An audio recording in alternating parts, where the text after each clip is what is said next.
Hey guys, welcome back to L'Amour et La Musique and to my very large bag of empty, decluttered makeup and fragrance. I feel like when I first started YouTube, this would be the kind of bag that would just house all empty products, like collective empty products. It's true that I have not kept up with my empty products videos as much since having a baby last November, so I feel like I used to do them more quarterly. And now this has been pretty much annual. More recently, I think at the beginning of the summer, I did an empty skincare video, but I have a super massive bag of all empty products that are not skincare, although there's now some skincare in there.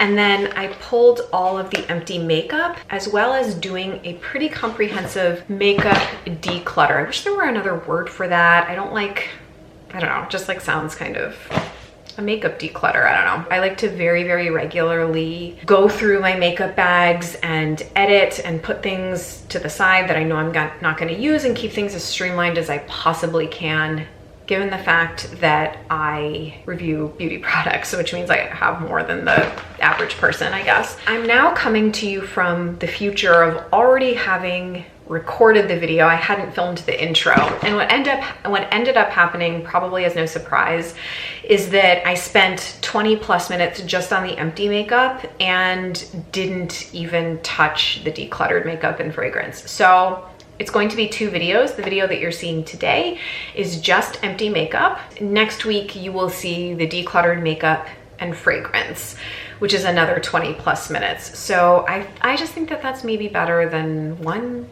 45-minute video, but I'm still pondering that, because when I start doing podcasts, I think I'll have no problem doing a 45-minute podcast episode. In fact, that seems like a good amount of time. Anyway, rambling. Let's move into empty makeup. Why don't I go in order of application for some semblance of organization? I have an empty Suntegrity 5-in-1 natural moisturizing face sunscreen. This is in, I think that the label of what shade this is in has rubbed off, but I believe it's the lightest shade that this one comes in. I know that if you want to get the dregs of the product, you cut this open and scoop it out, but I just don't have time for that with an 11-month-old baby. So I just kind of forego whatever's left in here. I'm actually planning to pick up a bottle of the relatively new, I don't know, maybe it came out sometime within the last year, the Impeccable Skin version of Suntegrity. And for that, I've been vacillating between the lightest shade Ivory and the second to lightest shade Buff.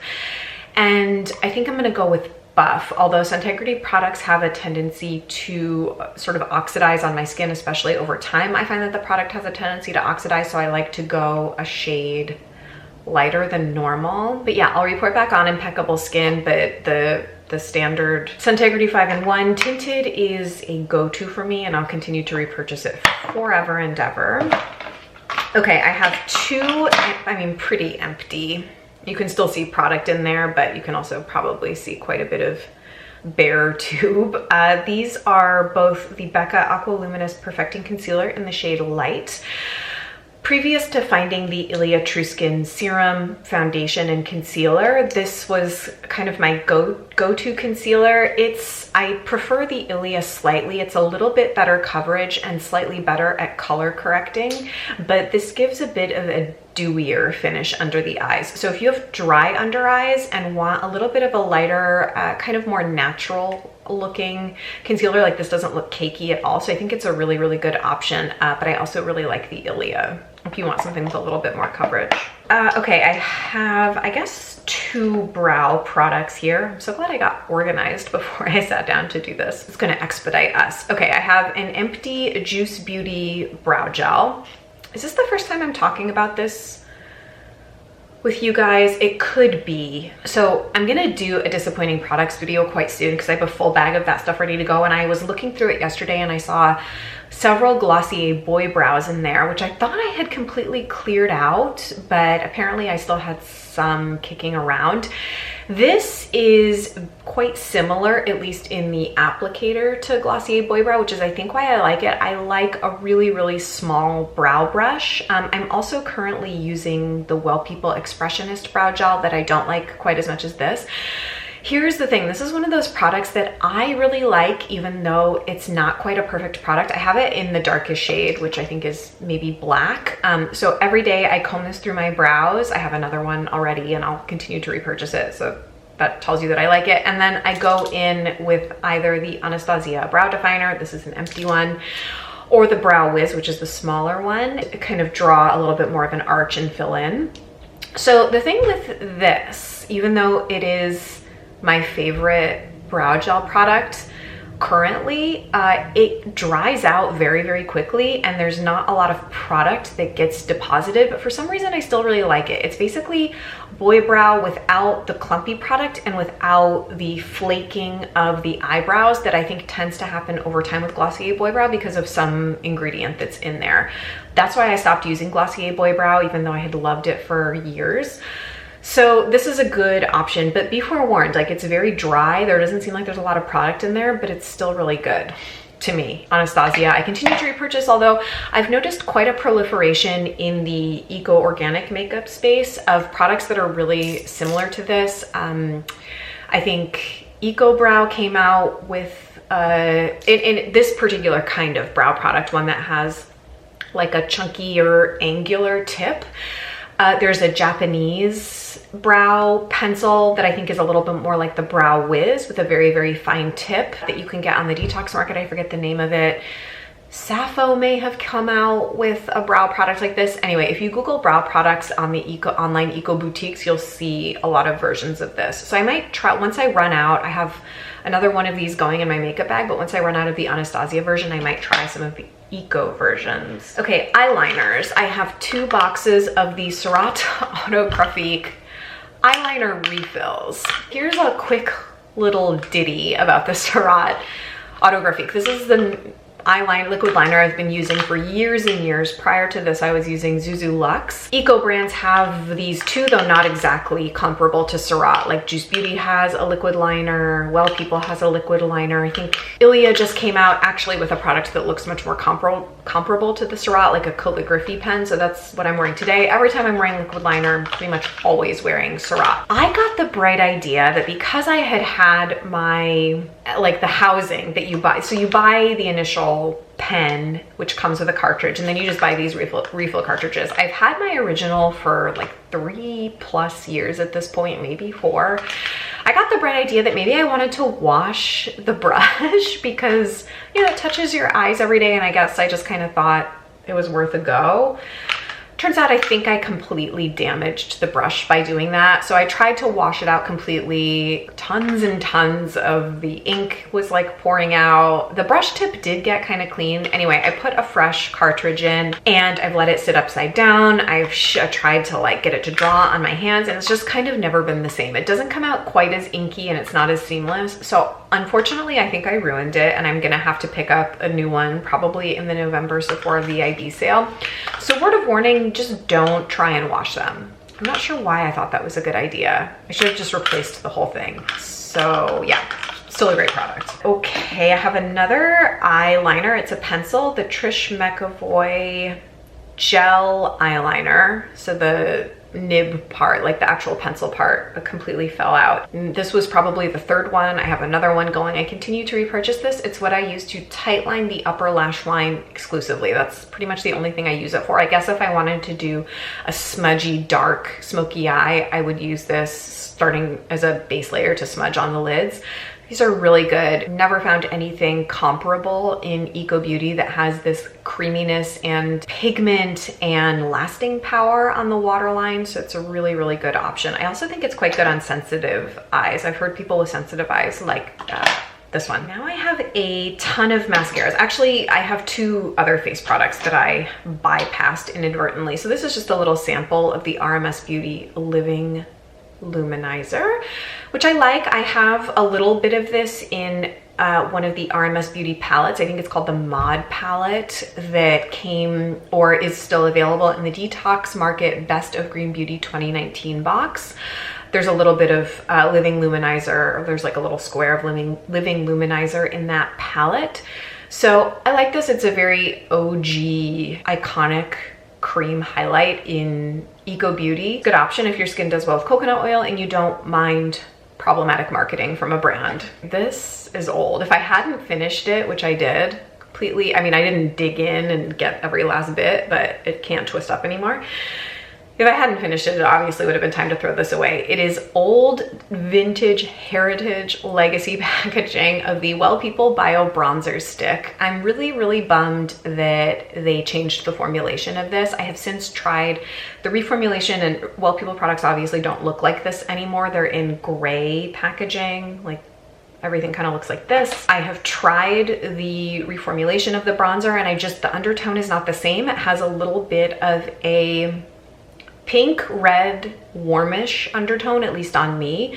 The original didn't, and this was really kind of a perfect cream bronzer color on me, and if they still made it, I would definitely be rebuying it, but alas, no. Okay, now on to the zillions of mascaras that are here. So there's kind of two categories of mascaras that I have here.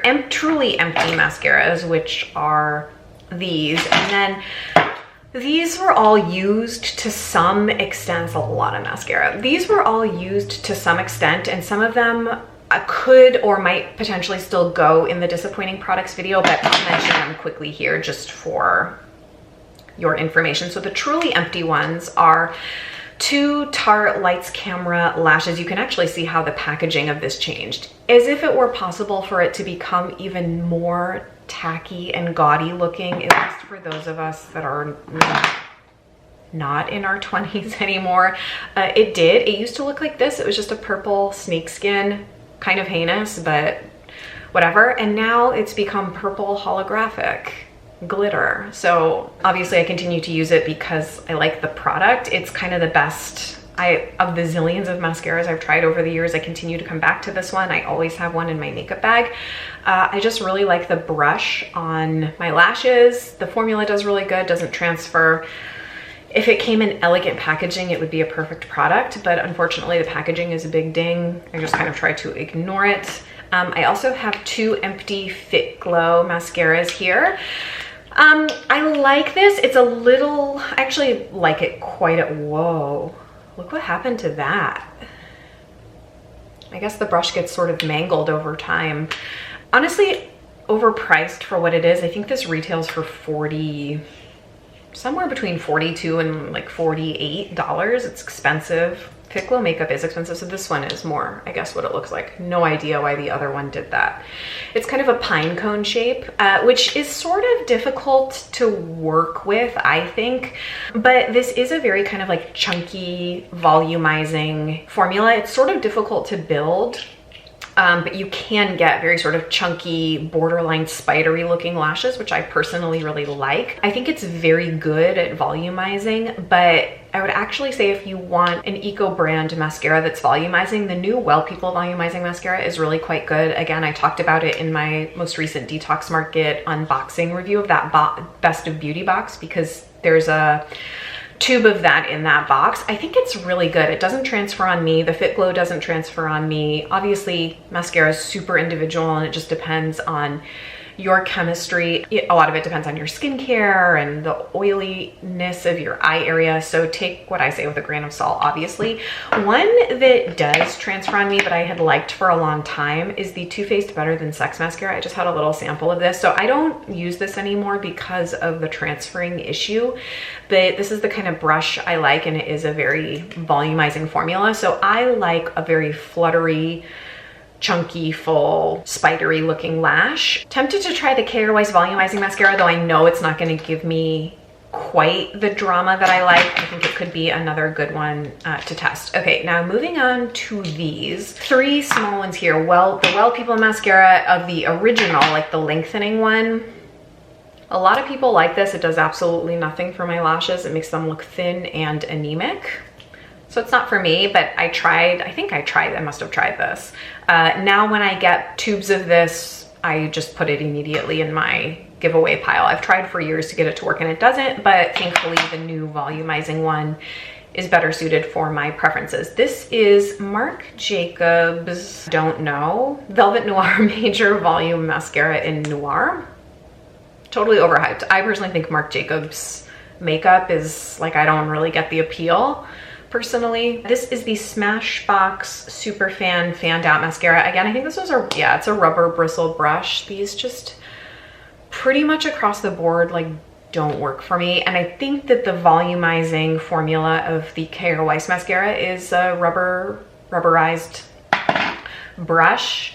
Hence it's giving me pause.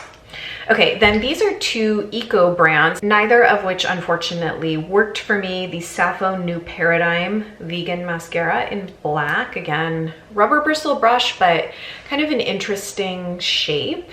Again, these just don't fluff up my lashes the way that I like, and I don't find them to be especially buildable. And the other is the Air Perez Avocado Waterproof Mascara. This is I had high hopes for because it's a natural bristle brush, actually quite similar to Tarte Lights Camera lashes. However, I just found that the brush doesn't pick up enough product and I just wasn't buildable on me. Again, I think a lot of people would have success with these if you like just a much more natural looking lash. Not everybody is like me and wants like a va-va-voom lash on a daily basis. But yeah, that's kind of what I had to say about those. Oh wait, one more, sorry. Okay, this is an interesting one though, because initially I really liked it. I like raved about it the first couple weeks I was using it, and then my enthusiasm dwindled. It's the Kevyn Aucoin The Volume Mascara. This is a tubing mascara. The only other tubing mascara, I mean, look at that. The only other tubing mascara I've tried is the Trish McEvoy mascara, which is also a tubing mascara. I think Blink also does a tubing mascara. This is just a different technology of mascara. You wiggle it at the base of the lashes and it basically forms a small tube or coating around the lash. And the real selling point is that it's supposed to be very easy to remove.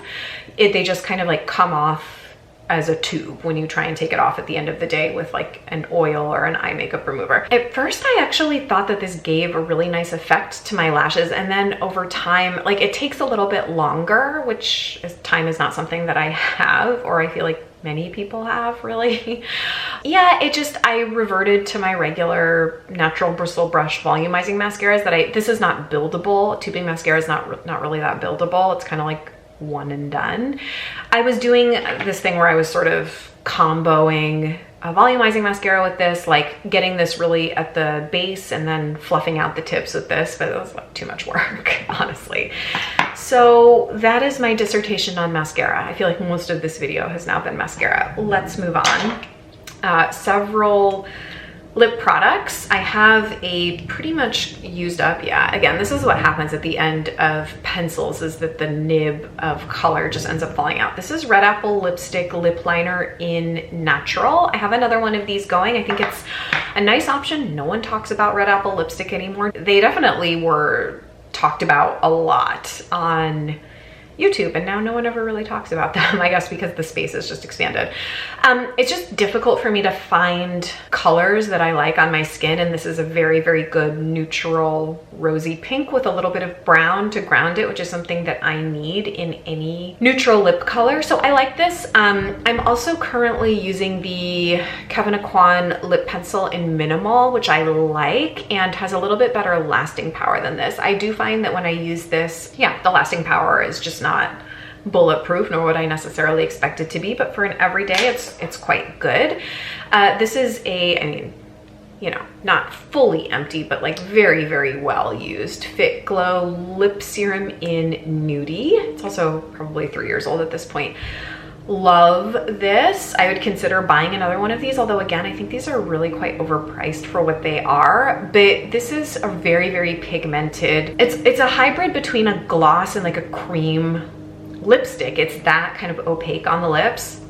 I liked it so much I went and bought another color. I bought this in the shade Go, which I'm very disappointed in. That's going to be in my disappointing products video. It shows up as nothing on my lips, and the formula is just not really as good as this one. So I think that there's some variability in colors with these, but Nudie I really like. And then again, a very well-loved Modern Minerals lip gloss in Podporashka. I love this. I'm not a lip gloss person at all, but I think the Modern Minerals glosses are kind of where it's at. I've tried the K.R. Weiss lip glosses and I don't think that they're worth it at all, but these are so nice. Podporozhka is my favorite, as well as LAMOUR. That really, really pretty and very versatile berry fuchsia type of gloss, which is what's in my makeup bag right now, but I will continue to always repurchase Podporozhka because I love it. Oh, okay, do we have time to quickly go through the clear out?